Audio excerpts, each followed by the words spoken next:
So this is a book by the great Robert Frank called Valencia, 1952. You may know Robert Frank from his great book called Americans.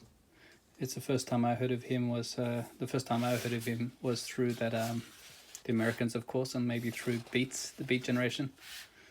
I remember Kerouac had written some type of introduction to that book. So I'm going to flip you through this Valencia book. I bought this quite a long time ago. I think it's been sitting on my shelf for about 15 years. I'm not an expert in this book.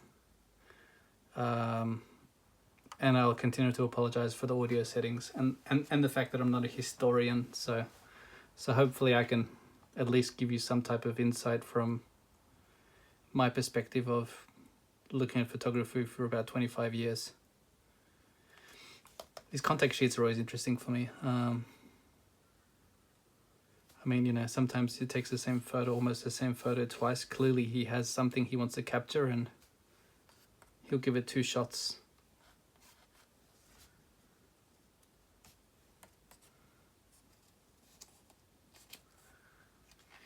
I mean, Steidl, if you haven't seen a documentary about Steidl, it's a great documentary. I think it's called How to Make a Book or something like that. It's a great documentary, and I think if you watch a documentary, you'll most probably be interested in purchasing more Steidl books.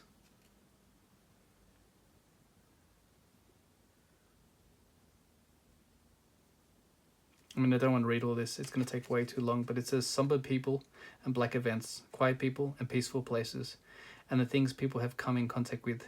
This I try to show in my photographs. Black and white are the colors of photography. To me, they symbolize alternatives of hope and despair to which mankind is forever subjected. Most of my photographs are of people. They are seen simply as through the eyes of a man in the street. There is one thing that the photograph must contain: the humanity of the moment. This kind of photography is realism, but realism is not enough. There has to be vision, and the two together can make a good photograph. It is difficult to describe this thin line where matter ends and the mind begins. Okay, I didn't think I was going to read that all, but it was bloody interesting. Okay. So these ones were all taken around 1952 in Valencia in Spain. I did travel Spain for my honeymoon. I spent about 10 days there. Such a great country. I mean, I was amazed that people actually did take siestas. And I heard that, like, they would work in the morning, they would drink wine at lunch, which was clear, and then they would sleep, go back to work, and they wouldn't answer any phones in the afternoon. Wow, look at these. I mean, they must be on their way to mass, I guess.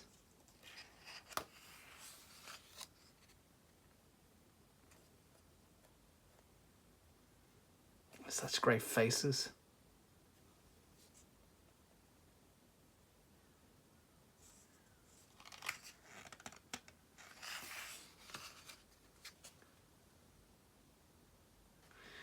This is quite interesting. You can see the difference in light available. I mean, this is very grainy, and this one is a little bit more sharp. I mean, there's enough sharpness on her face there to make it kind of pop out.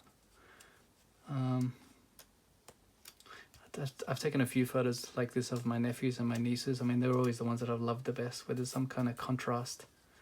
Doesn't need to be fully in focus, but kind of does look interesting. And it's quite interesting how it's portrait style.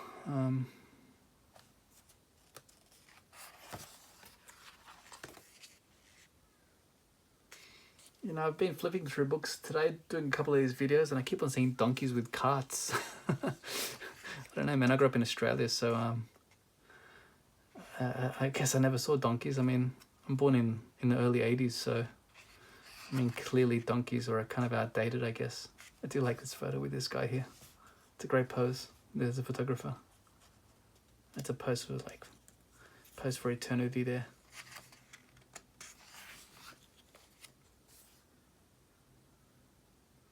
It looks like some type of Holy Communion.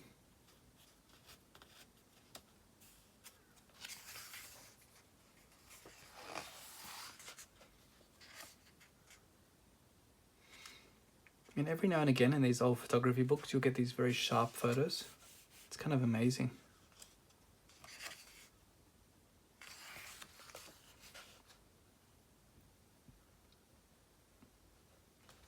I don't mind these kind of photos where they take it around dusk. I mean, when I walk around the street, sometimes I do wish that I had a camera sometimes.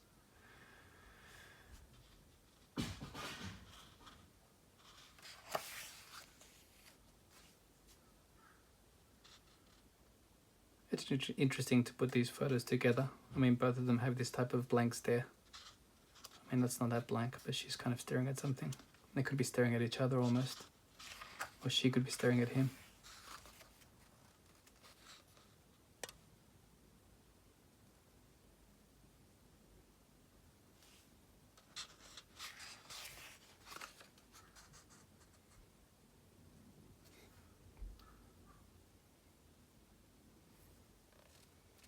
I think I mentioned it before, but I do love these old kind of portraits. Kind of looks like Picasso. I have no idea who that is. That could be. This guy looks very comfy here. And this band passes with their tuba. Their brass band.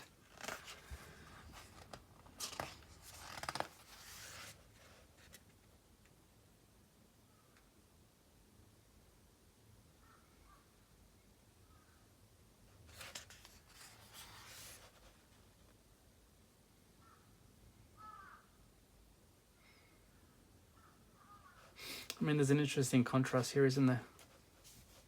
I mean, very similar shapes. I mean, you'd think that when he laid out this book, he was most probably thinking about that.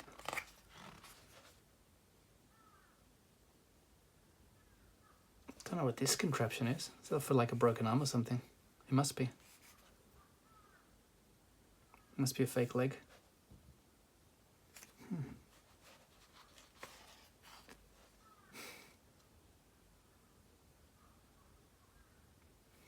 This is a pretty cool photo. It's like the whole family around their new boat or something. I guess it's kind of like showing off their new car. This car looks pretty cool. And this lady looks very happy. I'm going to place a bet to say this guy's the owner. He's like, this is my boat.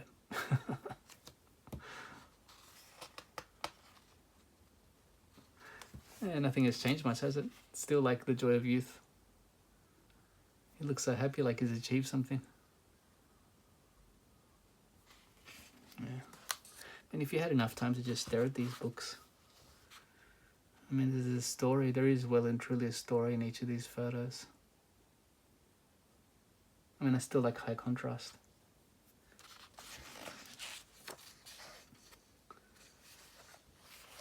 It's like a matador in training. Sorry, I'm not so sure if you're going to be able to see all these photos, but quite cool. I did see bullfighting once in Spain. It's pretty bloody. I mean, I'm not like a vegetarian or anything or a vegan, but gotta say the blood gushing out of the bull's mouth was pretty intense.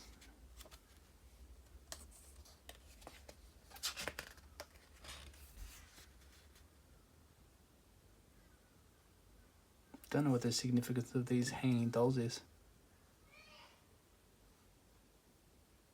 Oh, we saw this one before on the contact sheets. That's an amazing. You think that's a ride or is that like a circus? It looks like a ride. I don't know if I'd go on that.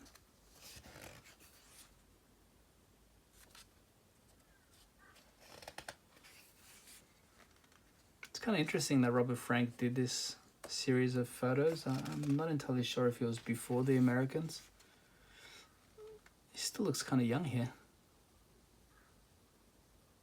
I wonder if it was before. So this is 1952. I think it's the last photo. Don't know when the Americans was. I'm gonna guess that this was before the Americans. But would that make sense? Maybe he got money from the Americans, although I don't think he got much money at all. That's a great photo. Terrible one, but a great one. Anyway, it says here, the comparison was also something he would carry forward, certainly into the Americans. So this was before the Americans. Okay, that would make sense. I think he did well to go to America because, I'm going to say, there's definitely a greater variety of characters to take photos of in America. Anyway, those were my ramblings. 10 minutes of ramblings about Robert Frank's Valencia. Hope it was enjoyable. Have a good evening.